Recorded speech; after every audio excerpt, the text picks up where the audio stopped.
Let's say you'd like to remove this object right here. This is a quick way to do that.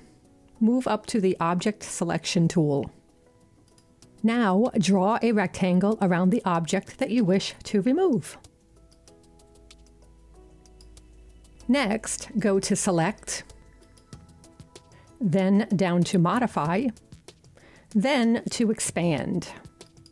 In this box, you choose the amount of pixels that you would like to serve as the buffer between your background and the object that you're trying to remove. In this case, typically 8 is a good number to start at. Say OK. Next, go to Edit, then down to Content Aware Fill. And as you can see, the object is gone. This is the preview screen. If you're happy with this, go to Apply, and then OK. And there you have it.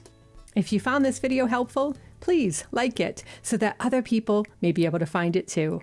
Thanks so much.